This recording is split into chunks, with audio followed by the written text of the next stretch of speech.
Okay, great. Well, welcome to this session on the line economies of Africa and the prospects for inclusive growth and the role of regional integration in supporting that process of inclusive growth. We have, as was mentioned, a panel of four very distinguished speakers with us. And let me say a word about the format before we move straight in. We don't have very much time for this session. It's 1 hour.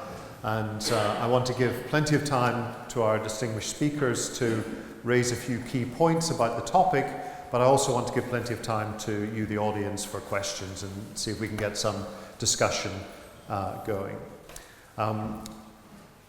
Looking up at the screen here, I also want to make one correction. At the bottom it has me as Professor of Development Economics, DFID.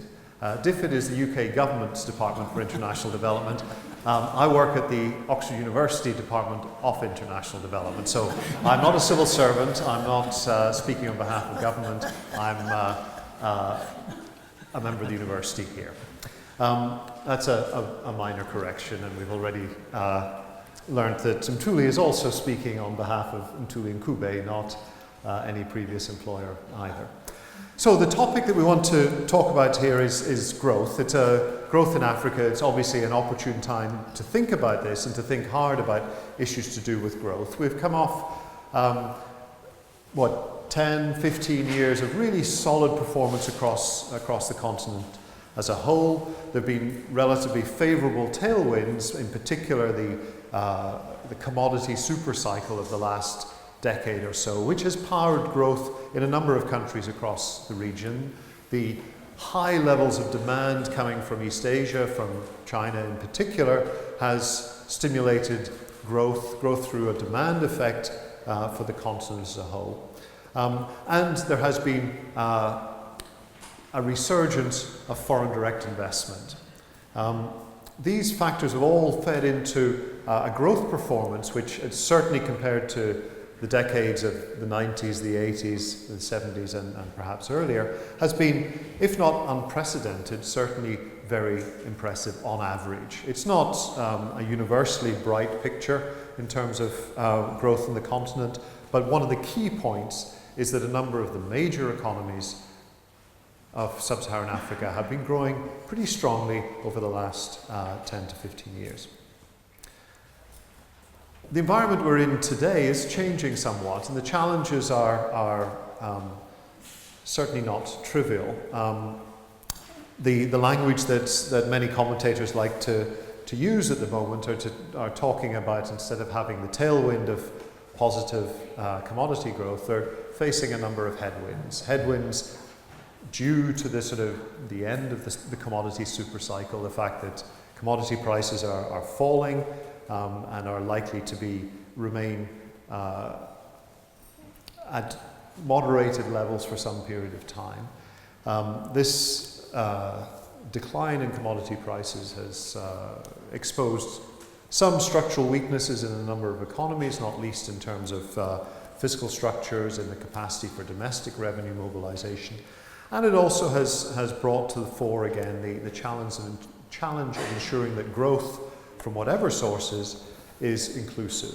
One of the features of growth powered by natural resource dependence is what economists like to call a relatively low poverty elasticity of growth, or poverty reduction elasticity of growth. Every percentage point of growth produces rather less in terms of its impact on poverty reduction if that growth is coming from natural resource-driven growth as opposed to a broader-based, labour-intensive, inclusive growth.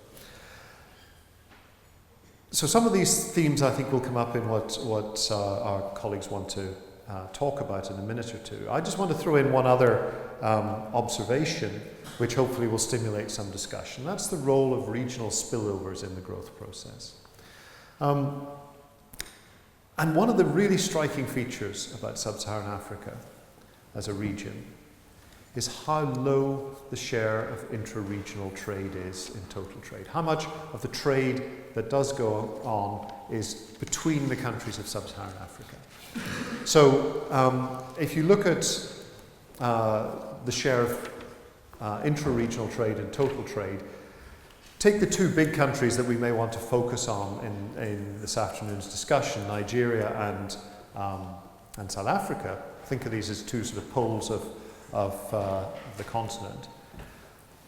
Together they account for about 50% of the GDP of Africa, and about slightly less than a quarter of the population. So they are on average in the upper half of the income distribution on average. But for these two big, powerful economies, the share of regional trade and total trade is about 5, 6, 7, maybe 10% at its peak. It's very, very low. It's low compared to one other region of the world, namely Europe, where regional integration has moved very rapidly. The intra-regional trade share, intra-regional trade as a share of total trade in Europe, is around about 60, 70%. So an awful lot of the growth in Europe, the spillover effects are coming through, to the extent there is growth in Europe, of course, but historically the growth in Europe has been powered to an important extent by the spillover in trade between the countries of the region. And the fact that Sub-Saharan Africa's trade patterns are still dominated by trade, often in primary products, out of the continent, raises interesting questions and challenges for policy and how you strengthen the spillover effects. Having a very fast-growing economy that is not trading very much with its neighbours reduces the beneficial effects of the spillover from trade.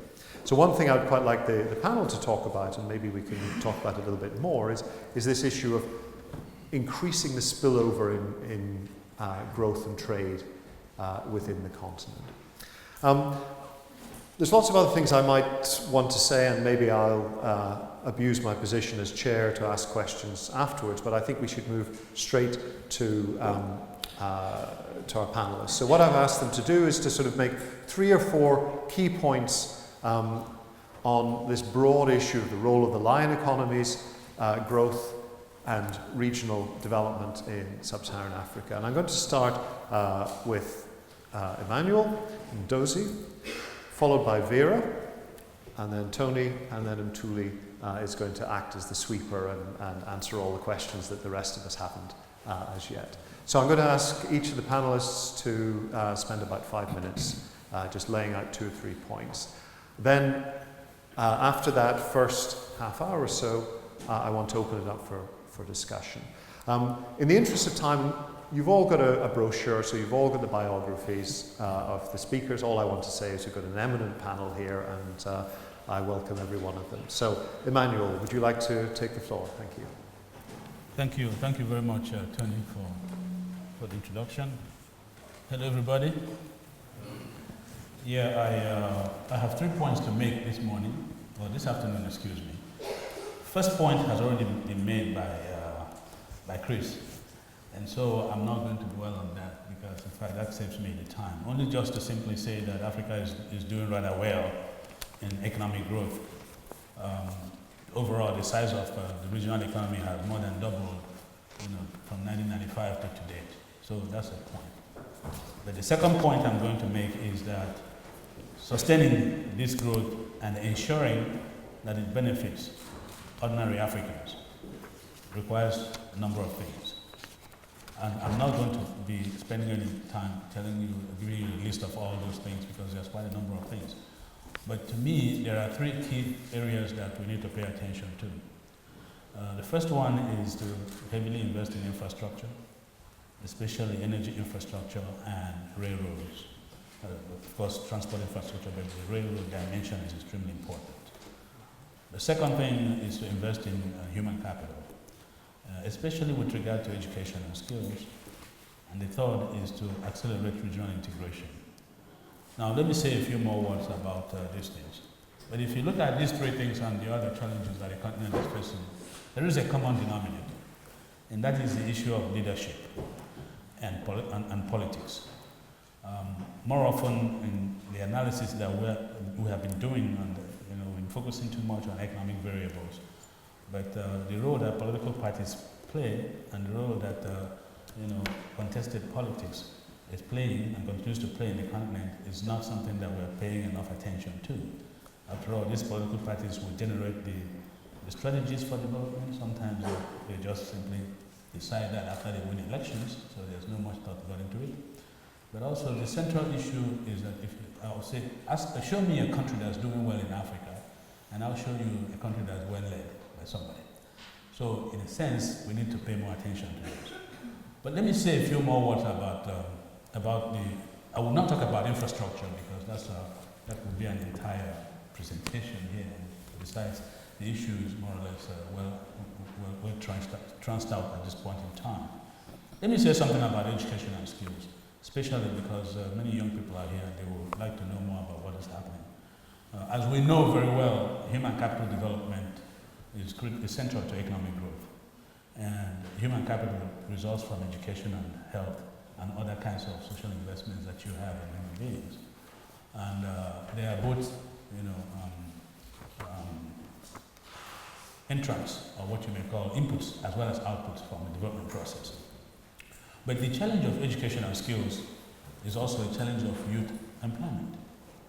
Because if you look at the issue of what determines employment over a lifetime in Africa, it's the level of education that one attains. But at the same time, we have a problem of mismatch between what the education that people have and the ability to be employed because of the issue of whether they get practical skills or not. For example, the work that we have done before, and Ube also knows about this as well, the African Economic Outlook, shows that 5% of the 15 to 29-year-olds and 10% of the 30-plus year-olds work in government in Africa. That's a significant number. 5%, 10% they work in Africa. It's not a significant number because we understand that government has limited opportunity to employ people. But for the government to really keep a share of the population in public employment by 2025, it really has to create jobs for every year for 1.9 million young Africans. And that is not possible. So the employment has to come from somewhere else. But we understand from the analysis that we have also done that the greatest challenge is on the demand side of the labor market. In other words, the greatest obstacle to young people in Africa is the demand by firms and by employers. Of course, supply factors are important, but they're not as important as the other ones. But when you look at the supply factors, you realize that skills are the critical issues. And education becomes central to this because there is a significant mismatch between skills in demand and those in supply in many countries, especially those that are middle-income countries. The Arab Spring is an example of that. When you go to North Africa, you see a whole lot of people who are graduates but are unemployed, and maybe because they really are either unemployable or cannot even be self-employable. So when you look at that, what education, how education is going, and you simply realize that primary school is not enough. So all the excessive attention we have paid to primary education over the past 20 or so years, even though it's well-intentioned and something that is beneficial, is not enough. Secondary school is too generalized and also provides few practical skills. Another thing is vocational and training. Training is minimal, and that is really where attention needs to be played. And finally, more importantly, many African universities are not educating young Africans for Africa's needs. And that is a central issue that must be addressed.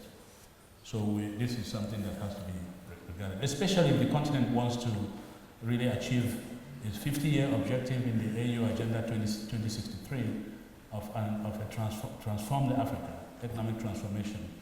There's need to pay attention to science, technology, engineering, and mathematics. And in our foundation, the African Capacity Building Foundation, we have been trying to support Africa in building these critical skills, as we have done in the last 24 years.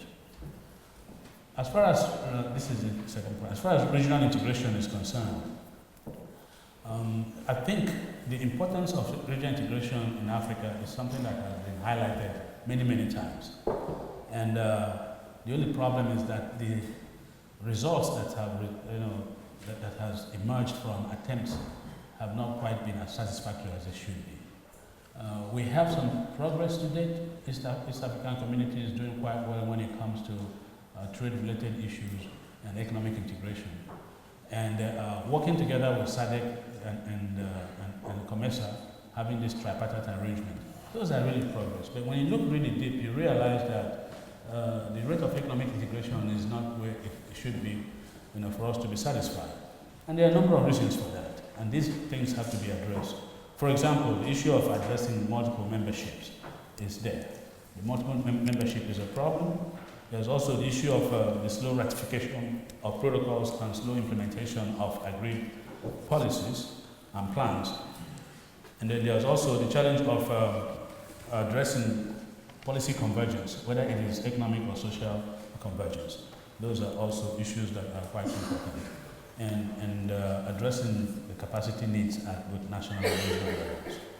So one can see an Africa that's moving at multiple speed, whether it's within the economic communities or across the board.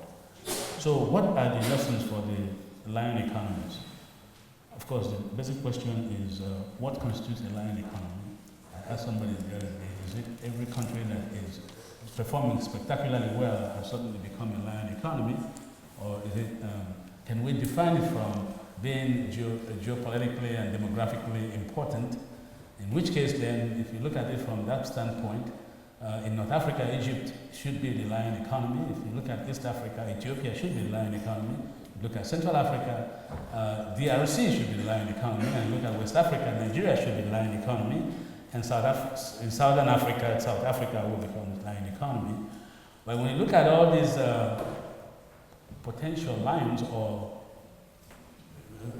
those that can qualify as lions, some of them behave like cubs than lions at this point in time. So this is an issue. But regardless, it is important to know that if these 5 countries are mentioned because of their geopolitical and importance and their potential to be growth poles, or even to us as locomotives in their various regions, if they were to really get their economies together, and they can become the engine that will not only drive regional integration, but also ensure that there's this spillover effect that will affect the economies that are surrounding. I think I've run out of time, but when we have the question and answer, I'll be able to say a bit more, especially in the case of Nigeria. Thank you. Thank you very much. Thank you, Emmanuel. Vera, we'll just move quickly through so that everybody gets a chance to speak and we can open it up for discussion. So Vera, please. Thank you very much. Good afternoon. It's a pleasure to be here today talking to, I think, people who spend a lot of time thinking about Africa. I think the fact that you're here means that you believe already in it, so we're not going to convince you about believing in it. We'll tell you about some of the things that we can do better, maybe, and together. Definitely. I think I want to start, first of all, with the question of governance and institutions, something that I've been working a lot on. And recently, I just launched an application called the African Leadership Transitions Tracker on Brookings, where I map out the different changes in leadership, not just and how it happened. So whether was it a multi-party system or contested elections or a coup d'etat. And what we see is that today, when we look at on the continent, the countries that are growing, and I think you talked about how do we define leaders. If you take leaders from a purely economic standpoint, then we will say that leaders are countries that have GDP per capita at a certain level or higher than the norm. In Africa today, we have about 8 or 9 countries with GDP per capita above $6,000. Seychelles, it's a country that has contested elections. South Africa, Botswana, Mauritius, Namibia. We also have Equatorial Guinea. But actually, if you look at Equatorial Guinea, it had a GDP per capita of 14,000 at its peak, and then it started going down. And one wonders whether Equatorial Guinea is the Singapore of Africa. It's just that, you know, we had PAC in South Korea for 30 years, and then after that, we had contested elections and a transition that became better. And that if we had in Equatorial Guinea a transition or a move towards more contestability, maybe GDP per capita will not go from 14 to 12,000, it will go from 14 to 22,000. So there clearly is a question of institutions. And the issue, what we see over time is that countries that have grown sustainably at 6-7% a year for over 20 years are countries that have kept sustainable contested elections and contested governance systems. This means that as they grow their governance systems, they begin to grow their institutions. As they grow their institutions, they can deal with the vulnerabilities and the volatilities of economies that we see increasingly. They begin to put in place better systems for equity and distribution. So I think the first thing that I think we should be looking at when we talk about who are the lion economies is we should be looking at who are those economies that successfully putting in place good institutions to manage. The second thing is productivity. What we see is once you have good institutions put in place, we begin to see on the continent an increase in productivity. If you define productivity basically as innovation, the use increasingly of physical capital and human capital. And over the 20 years where we saw unprecedented growth on the continent, productivity increased. But again, it increased in countries where institutions were strong. So you had countries like Cape Verde beginning to come up, and those are not, and I think that there is a fixation with commodity-driven economies, but that is not the story. I actually think that the story is institutions, countries that have good institutions that work. And once we put them in place, even a country like Cape Verde was able to reduce the poverty rates by 10% in 10 years. It is not a commodity-driven economy. So I think that we have this quite good examples on the continent. And then we have, of course, as you put in place institutions, you begin to get better investment, you begin to get better trade, you begin to get better openness, and this is the question of regional integration. Regional integration will only come if we have good governance. We see, for example, on the continent where you have a good governance system around the CFA zones, the common monetary zones, and we've had that for 30, 40 years, you begin to see increased trade. Actually, you have a lot of trade in the ECOWAS region with the CEMAC and as well, and now increasingly in East Africa with the Economic Monetary Union. So again, you have that discussion around institutions and productivity.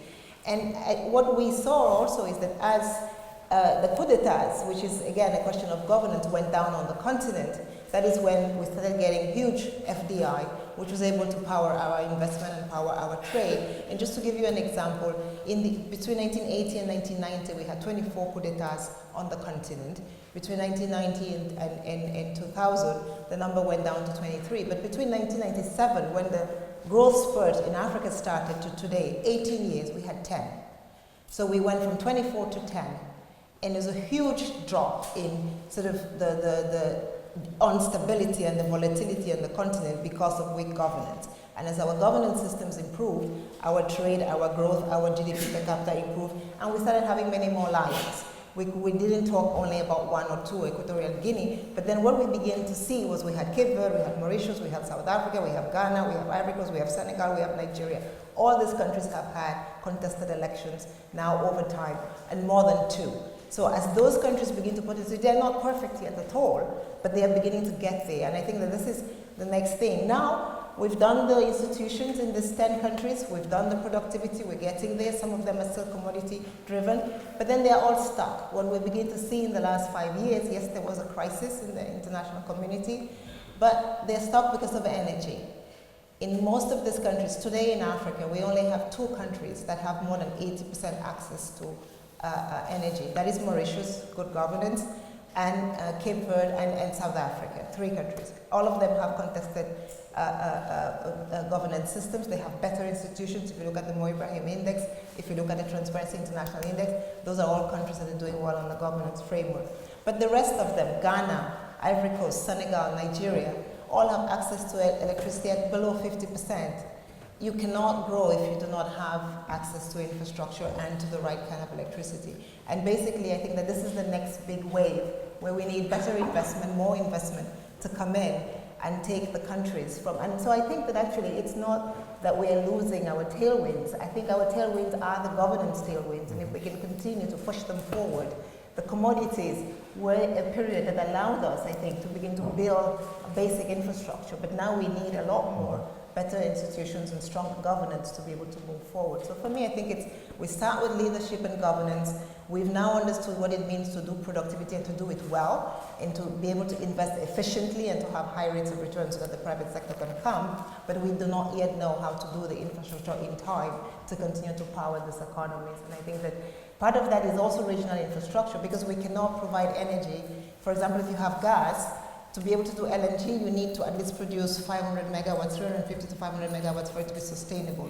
If you're one country that cannot trade with a sub-region, then you can have the gas subsoil like Mauritania for 10 years. You can't pull it out because you can't sell it to Senegal, Mali, or Cote d'Ivoire, because the regional structures are not yet in place. So we would need to do that. The same, I think, is the question in Tanzania. South Africa has managed to do that because South Africa is a lion. It is trading with the rest of the smaller countries around it, buying energy, and it has been able to power that. So I think the whole concept of what kind of trade and how we should trade must come into play. And I know that today in Europe, when you talk about what's the European example, but of course there's a discussion about gas and, can we, what is going on with the gas market in Europe. But I think Africa can do better, and we are able to do it. And we've shown some examples in Senegal, again, another country with good institutions, that this is possible.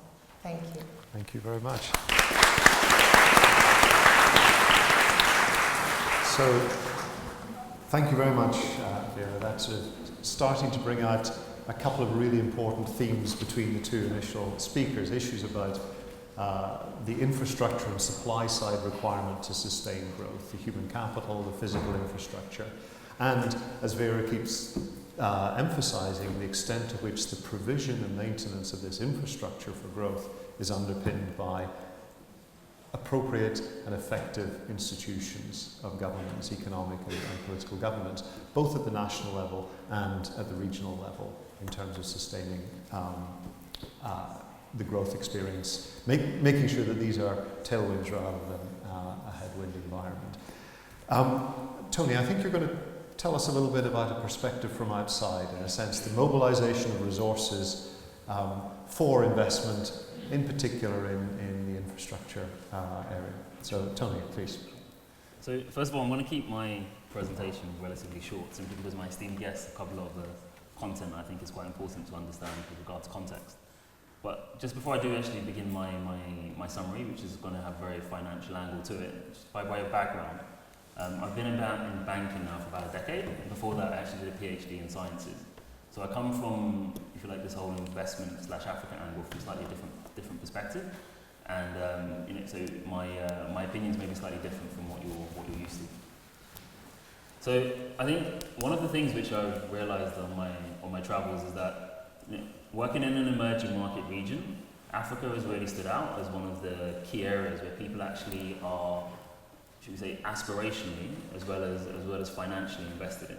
I think it creates a number of opportunities, but from my personal perspective, it's actually generated a lot of interest that hasn't necessarily been constructive interest. So what I mean by that is, if you look at the amount of investment that has been attracted to Africa from a private perspective over the past couple of years, it's actually quite large, and it's grown at quite a staggering pace. Okay? In 2013, there's about $1.2 billion raised in private financing if you look at the statistics, right? This is from the likes of the Babsons, the Carlyles, the KKRs of this world. They're your classic investment funds, equity investor funds. In 2014, that figure has raised to $4 billion. Okay, and the 1.2 billion from 2013 hasn't been fully invested, and I'm sure this 4 billion is not going to be fully, in 2014, it's not going to be fully invested by the end of 2015.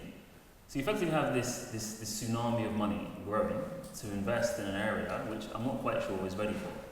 And so the reason why this kind of ties back to this whole theme of African sort of lion economies for me is that these lion economies, and within that category I'd kind of put, for different reasons, I mean the obvious ones, South Africa and Nigeria, but from a personal perspective, I'm part Ghanaian myself. I kind of look at Ghana as kind of a pretty big beacon because of the political stability that they had there for a number of years.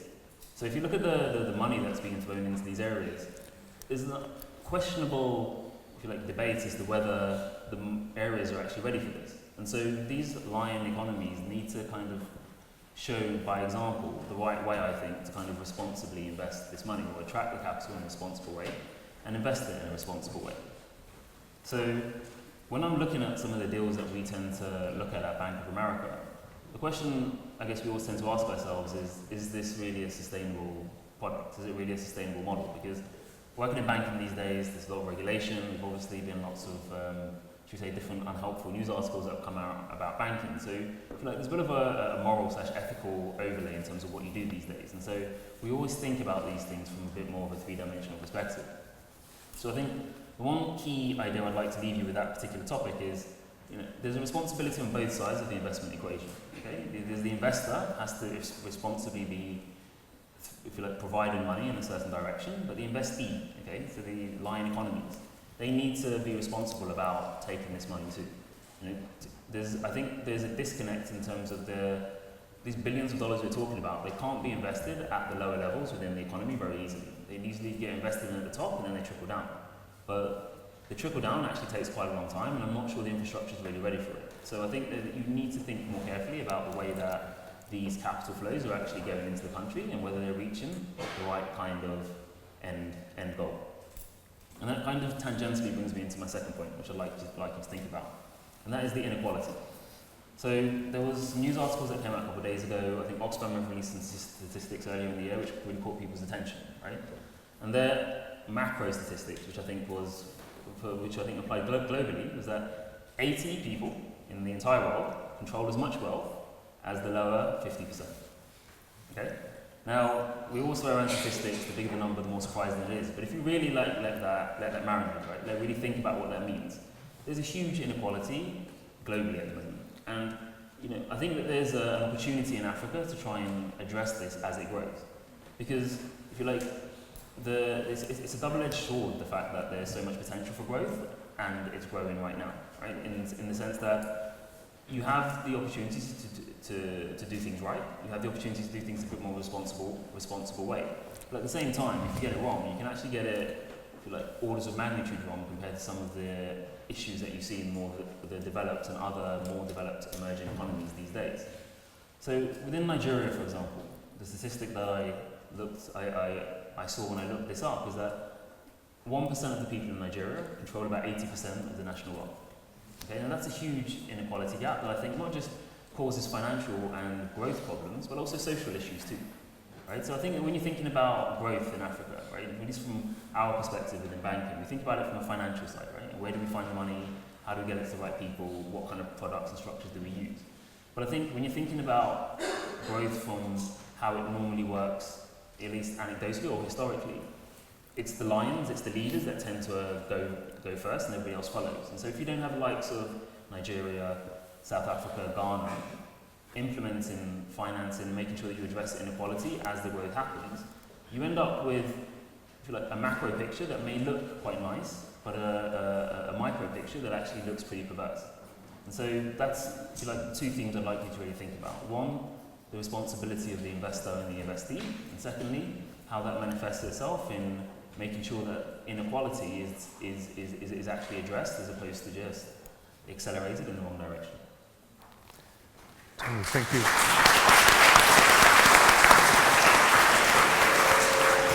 Thank you very much. I think that's threw in a very nice sort of distinction about the absorptive capacity for foreign finance, both a technical absorptive capacity and, in a sense, a distributional or even moral or ethical issue about the absorptive capacity of foreign finance. Finally, we're going to turn to Ncube. The moderator said he was the chief economist at the African Development Bank. That's strictly true. He was the chief economist at the African Development Bank, but he came to the end of his term as chief 6 months ago or so.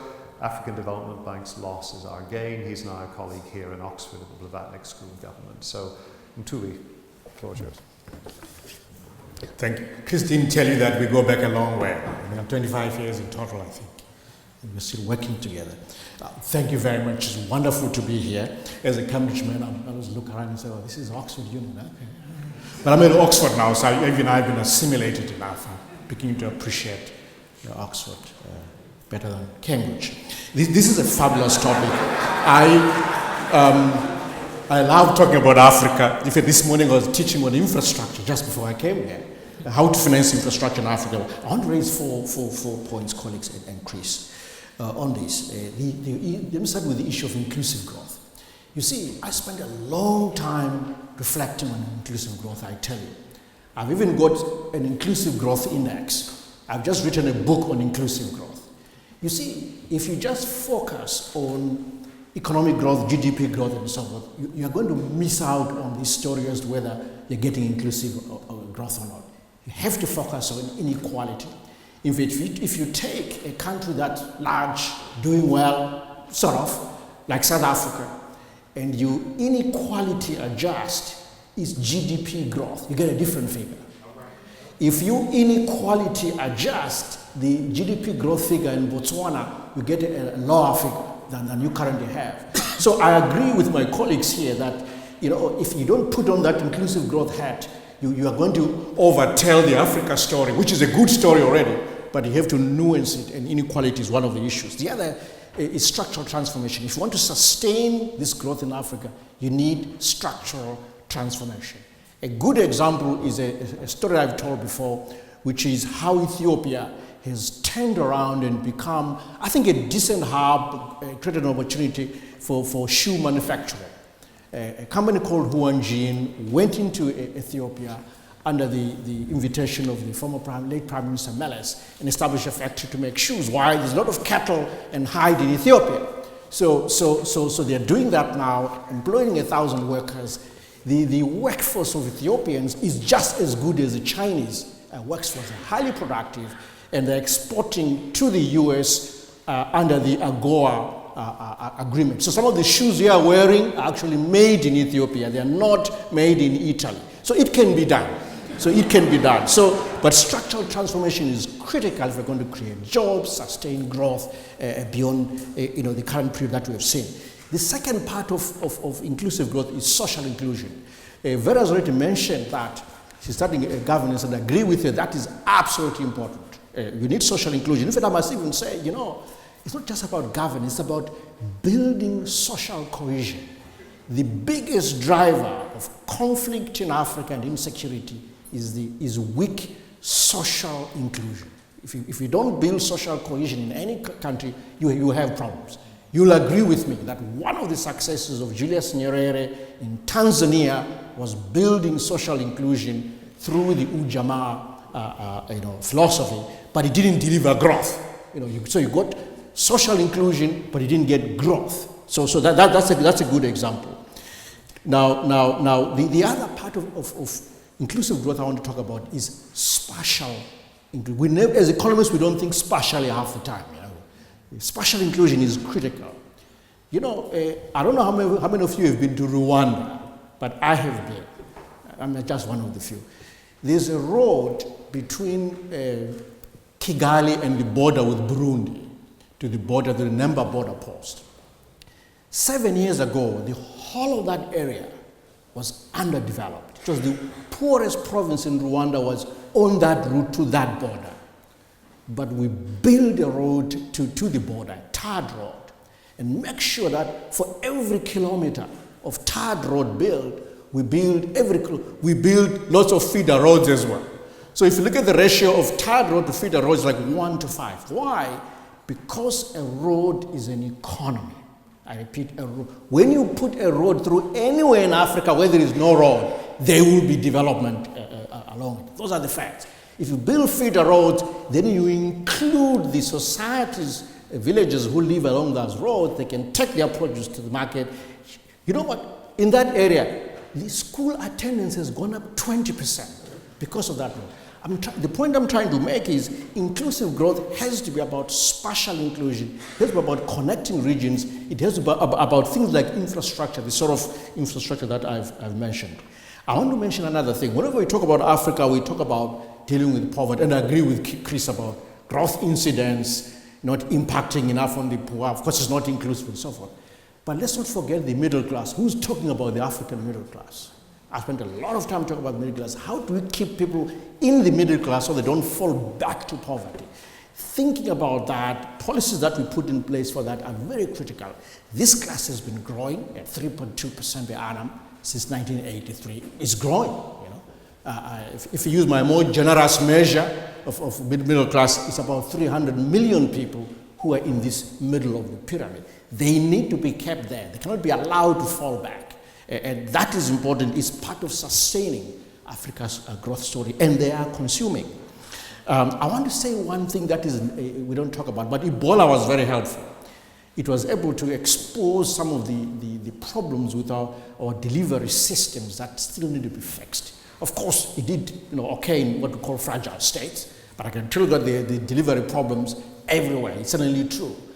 Did you know that teachers in Tanzania are spending an average of 2 hours teaching, and half the time they are not there? Doctors in Senegal are consulting with patients for something like 45 minutes a day instead of the usual 3 or 4 hour engagement.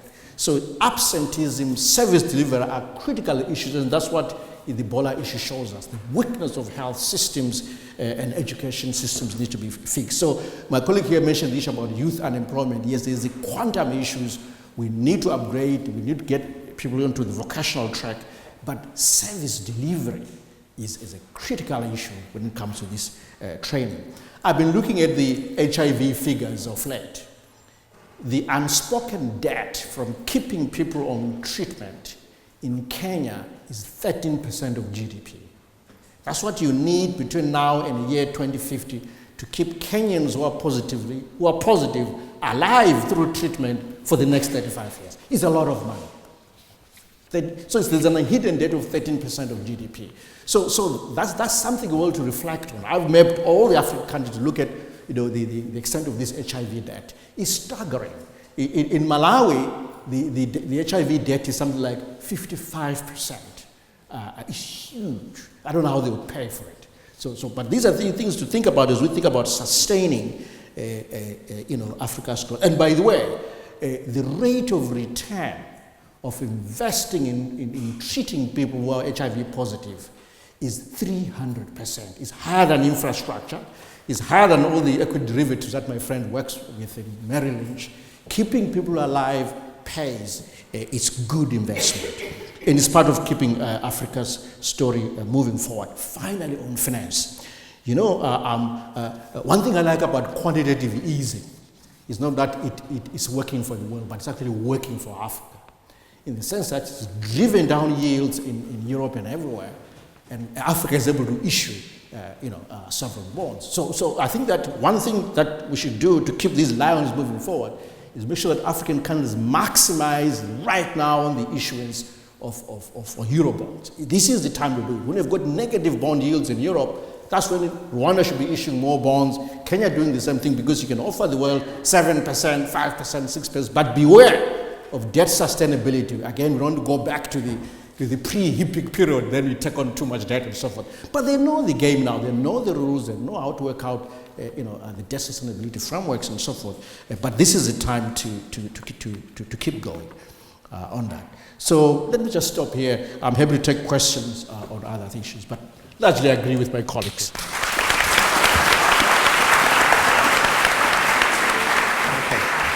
Truly, thank you very much. Thank you to all 4 presenters. This is a very tight schedule for the conference, so we've got about 15 minutes for questions and answers. Let me just, a couple of points. One, I think there are 3 or 4 big themes, and you can think of these all starting with the letter I. It's about inclusivity in growth, and it's about inclusivity being underpinned by institutions, infrastructure, and inflows and interface. So inflows of capital, the interface between the public and private sector, the role of institutions and the role of infrastructure, both physical and human capital infrastructure, into supporting inclusive, sustained growth. Now I'm going to take some questions, but I want to emphasize the word questions. I don't want speeches or long reflections on what you've heard. So in the interest of time, I'll do it in clusters of 4 questions, And I'm going to start with a short cluster here, and then I'll move around the room. So I'm going to go 1, 2, 3, 4. So we'll take these 4. So please. Okay. Thank you very much. My name is Mulumba. I'm from Uganda, and it's very interesting to hear about your analysis for Africa.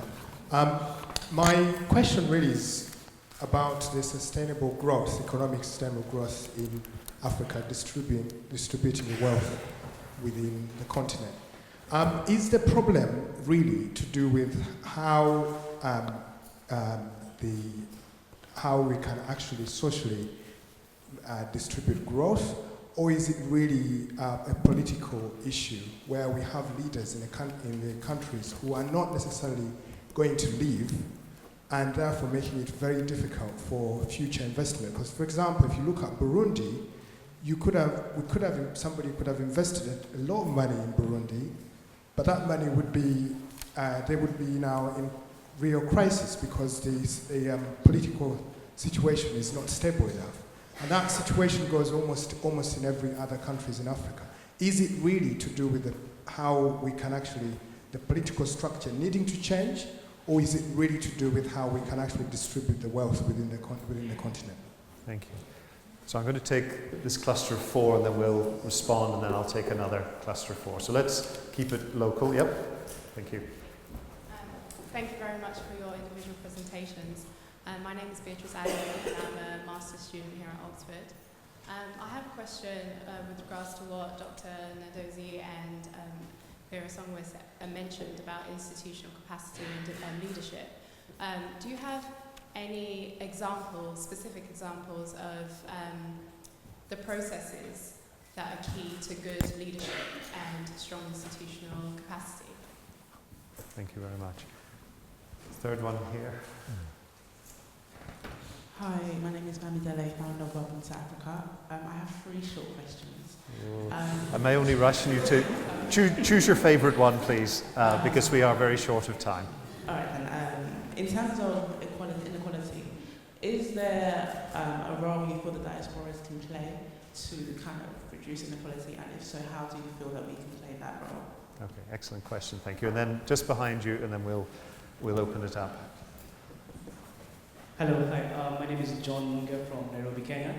So it has been previously suggested a few times that probably by having a common currency across the African continent, or probably across particular economic trading blocks such as the EAC, would be beneficial in terms of bringing about increased regional integration, increased trade across borders, and better in fiscal and monetary management, and hence further economic growth. Do you agree with this, and do you think that it's practical, like having such a common currency?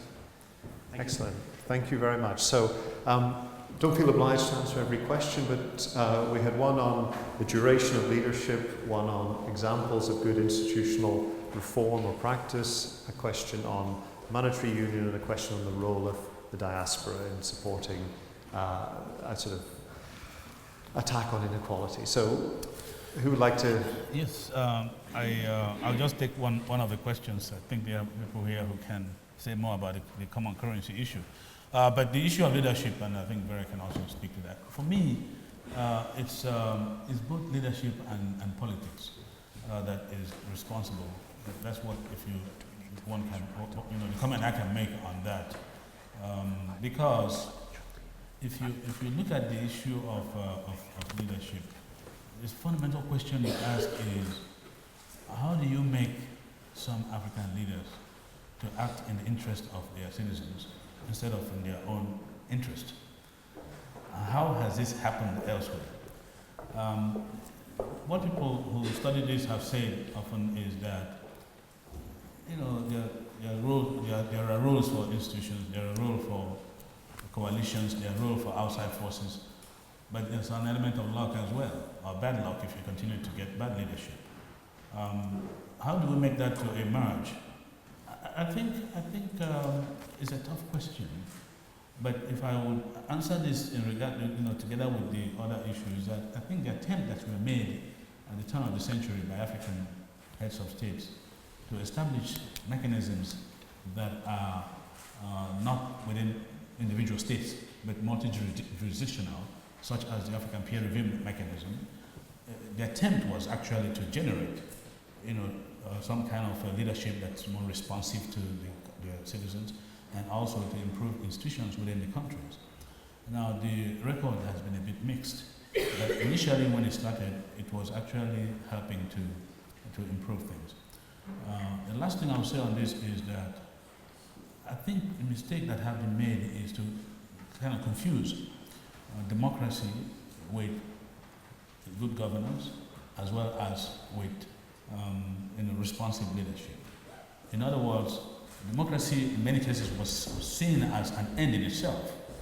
Once you have elections and you have that repeatedly, it doesn't really matter. And we have seen that on occasion.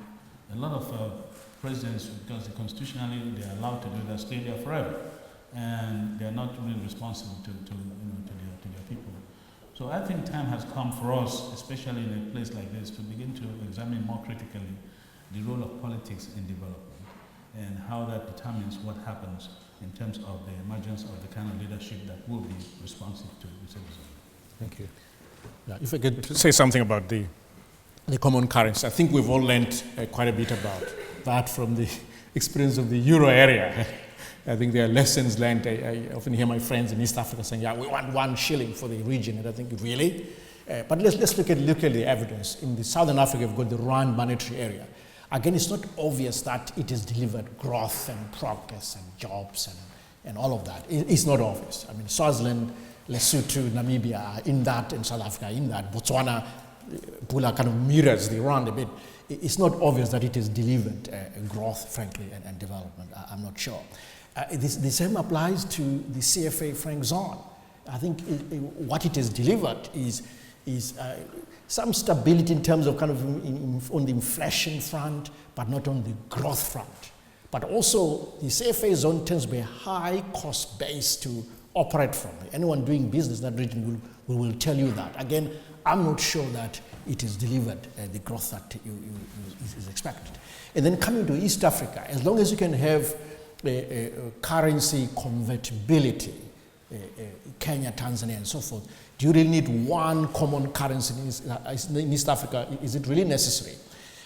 I think that as long as you can get currency convertibility, but then you've got the other bits of around regional integration working, then it's okay. You've got free movement of people.